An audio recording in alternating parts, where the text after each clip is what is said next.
بسم اللہ الرحمن الرحیم۔ ہمارے معاشرے میں ایک کاروبار ہے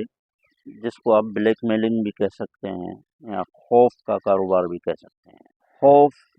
کا کاروبار ہمارے معاشرے میں انتہائی منافع بخش کاروبار ہے۔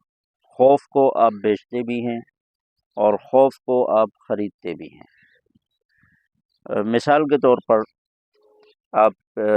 پرائمری اسکول کی یا ہائی اسکول کی مثال لے لیجئے، یا کسی رہائشی ادارے کی یا پھر کسی سرکاری ادارے کی مثال لے لیجئے۔ ہم سرکاری ادارے کی مثال کو لے لیتے ہیں کہ آپ کا کوئی دوست ہو بظاہر، اور حقیقت میں وہ آپ کا دوست نہ ہو، تو وہ آپ سے یہ کہتے ہیں صرف کہ بھائی فلاں افسر جو ہے نا تمہارا باس، وہ یعنی اتنا تپا ہوا ہے تمہارے اوپر، اتنا تپا ہوا ہے کہ خدا کی پناہ، فی الحال تو اس کے پاس نہ جانا، فی الحال اس سے تو ڈسکس ہی نہ کر لینا،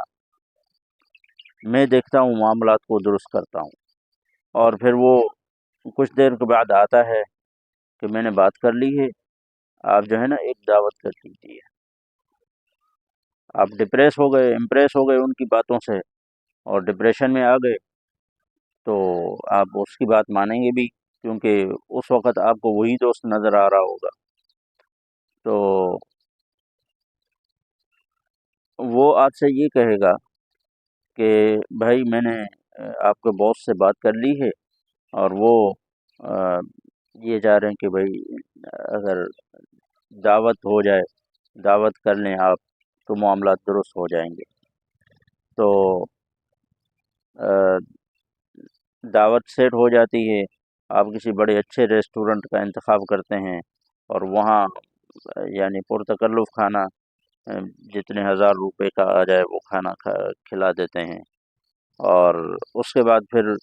آپ کا دوست آپ کو یہی کہتا ہے کہ بھائی فی الحال تو اس ناراضگی کے بارے میں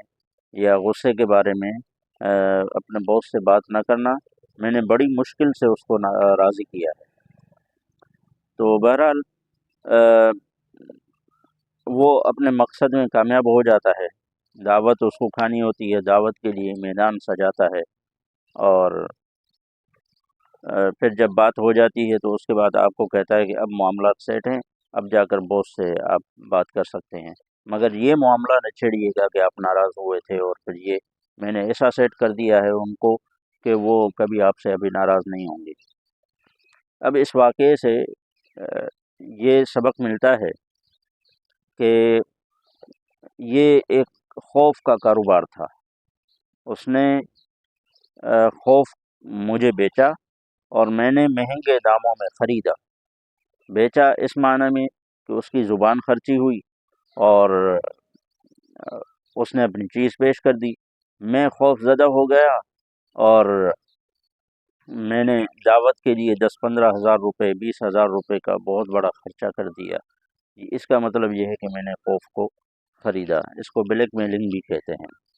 اس سے بچنے کا آسان سا طریقہ ہے کہ جس کسی کے بارے میں آپ بات سنیں یا خدشہ ہو کہ وہ یعنی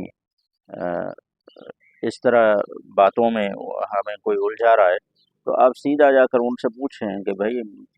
آپ سے کوئی تکلیف یا ناراضگی یا کوئی پریشانی ہے، اور کیا یعنی آپ کو تکلیف ہے، تو اس کو ہم زائل کر سکیں یا اس کا ازالہ کر سکیں۔ تو یہ ہے ایک میری تجویز کہ خوف بالکل نہ خریدیں، اور خوف بیچنا تو بالکل درست بات نہیں ہے۔